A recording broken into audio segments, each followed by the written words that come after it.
उत्तराखंड विधानसभा में कल होने वाले फ्लोर टेस्ट के अंदर 9 बागी विधायक शामिल नहीं हो सकेंगे। सुप्रीम कोर्ट ने फिलहाल उत्तराखंड हाई कोर्ट के फैसले को बरकरार रखा है। उत्तराखंड हाई कोर्ट ने इन 9 बागी विधायकों की याचिका को खारिज कर दिया था। सुप्रीम कोर्ट ने उत्तराखंड हाई कोर्ट के उस फैसले पर रोक लगाने से इनकार कर दिया जिसमें कांग्रेस के 9 बागी विधायकों को अयोग्य करार दिया गया था।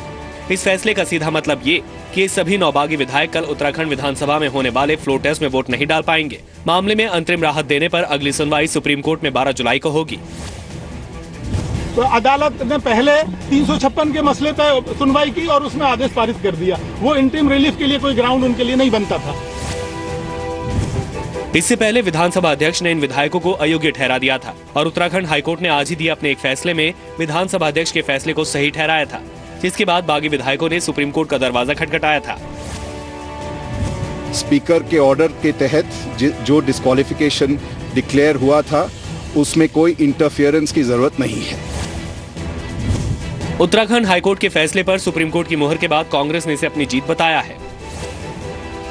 खामखा मोदी जी न्यायालय में जाकर के न्यायालय का समय बर्बाद कर रहे हैं, देश का समय बर्बाद कर रहे हैं। सुप्रीम कोर्ट ने सही फैसला किया। सुप्रीम कोर्ट ने 10 मई को उत्तराखंड विधानसभा में फ्लोर टेस्ट करवाने का आदेश दिया था और साथ ही सुप्रीम कोर्ट ने यह भी कहा था कि अगर अयोग्य विधायकों की यही स्थिति बनी रही तो फ्लोर टेस्ट में शामिल नहीं हो सकते। सुप्रीम कोर्ट से बागी विधायकों को जोर का झटका लगने के बाद कांग्रेस के खेमे में जश्न का सिलसिला शुरू हो गया है, तो वहीं बीजेपी ने इस फैसले को दुर्भाग्यपूर्ण बताया है। हालांकि दोनों ही पक्ष फ्लोर टेस्ट में जीत का दावा कर रहे हैं। उत्तराखंड में बड़ी उठापटक के बाद अब निगाहें कल उत्तराखंड विधानसभा में होने वाले फ्लोर टेस्ट पर टिक चुकी हैं। सुप्रीम कोर्ट के निर्देश के मुताबिक कल उत्तराखंड में 2 घंटे के लिए राष्ट्रपति शासन हटाकर हरीश रावत को बहुमत साबित करने का मौका दिया जाएगा। आज सुप्रीम कोर्ट ने फ्लोर टेस्ट के लिए विधानसभा के प्रधान सचिव जयदेव सिंह को ऑब्जर्वर बनाया है। स्पष्ट निर्देश संबंधित अधिकारियों को दे दिए गए हैं और अंदर की व्यवस्था के लिए भी स्पष्ट रूप से कह दिया गया है।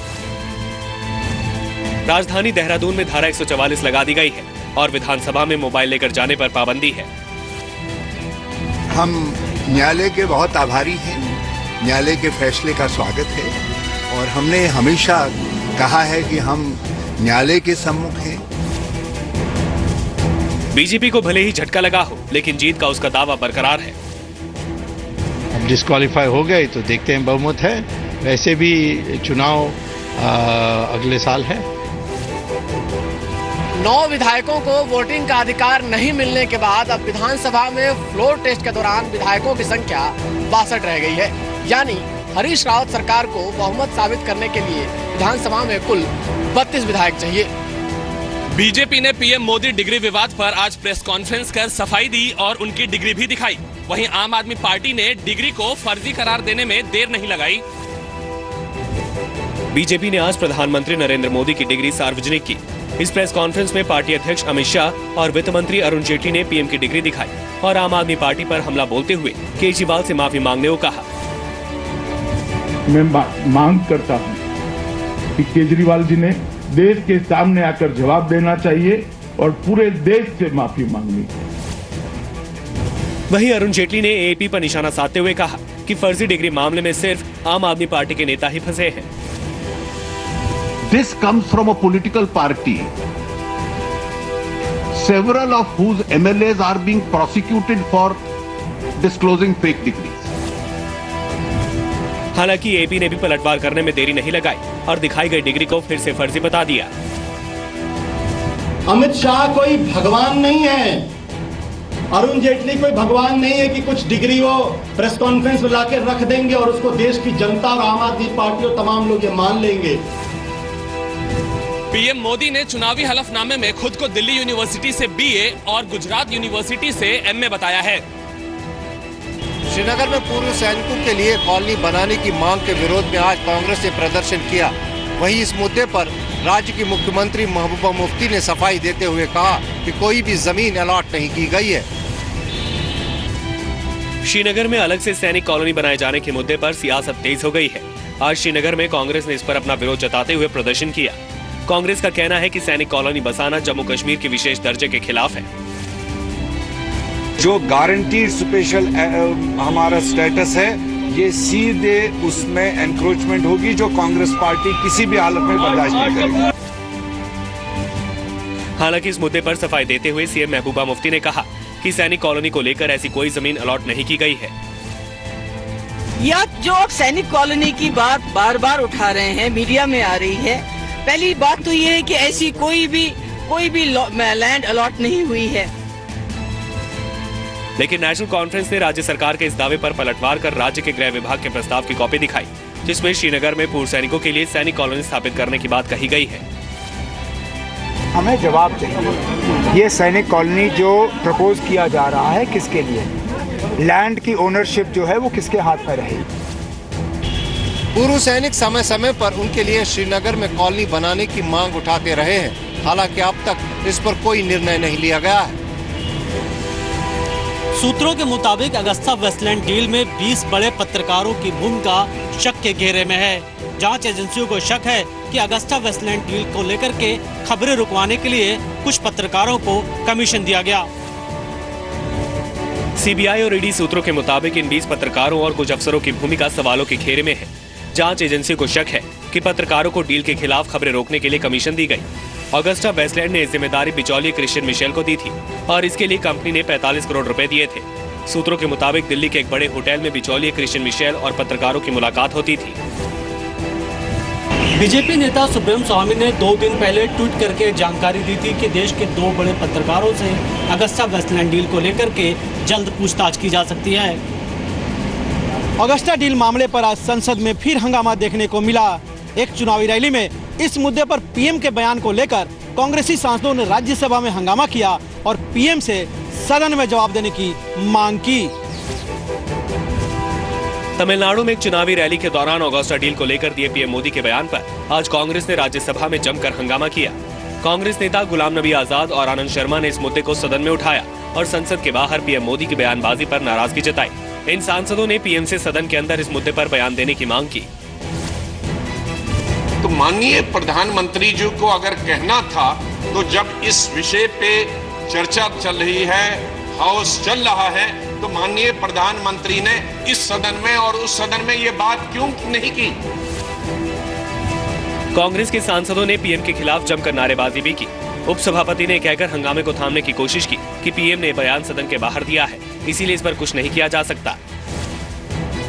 The statement which is attributed to the Prime Minister is alleged to have been said out, which if he said is outside. It's a political speech. What the chair can do. हालांकि इसका कोई असर कांग्रेसी सांसदों पर होता नहीं दिखा। वहीं बीजेपी ने कांग्रेस पर वार करते हुए इस हंगामे को उसका डर और बेचैनी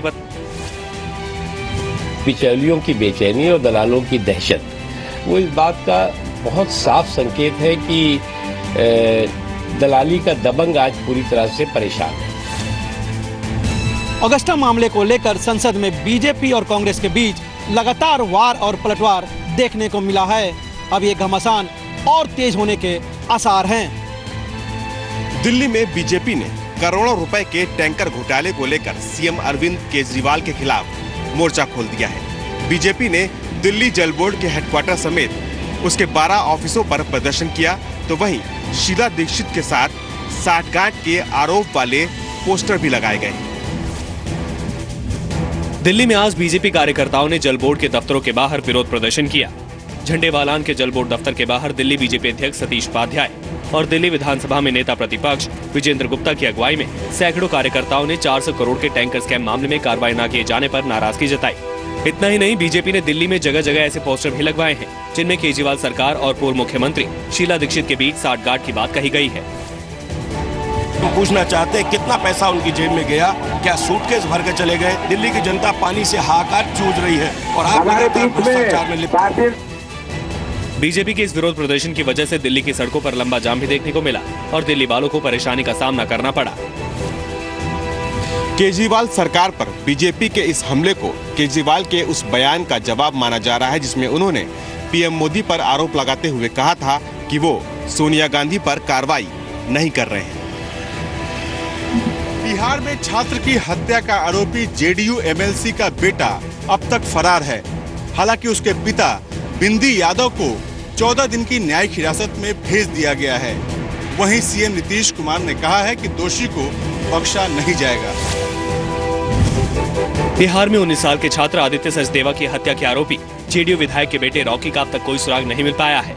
हालांकि पुलिस ने रॉकी के पिता और बाहुबली बिंदी यादव को 14 दिनों की न्यायिक हिरासत में भेज दिया है। बिंदी यादव पर अपने बेटे को भगाने और सबूत मिटाने का आरोप है। बात होता ना हमको छोड़ता है लोग, तब ना मेरा मोबाइल रखे हुए हैं लोग, बात आखिर किससे करें क्या वहीं आदित्य की हत्या के विरोध में आज गया बंद का असर देखने को मिला। बीजेपी ने बिहार सरकार पर निशाना साधते हुए ऐलान किया कि जब तक आरोपी रॉकी की गिरफ्तारी नहीं हो जाती तब तक उसका आंदोलन जारी रहेगा। अपराधी बेखौफ हो गए और राजनीतिक अपराधी सुपर बेखौफ हो गए। हालांकि बिहार के सीएम नीतीश कुमार ने कहा है कि इस मामले में दोषी पाए जाने पर किसी को भी बख्शा नहीं जाएगा। कितना दिन भाग करके कहाँ जाएगा? चारों तरफ छापा पड़ रहा, जहाँ तक इस अपराध का संबंध है उसके बारे में बिल्कुल सख्त कार्रवाई हो रही है और सख्ती से कार्रवाई हो रही है।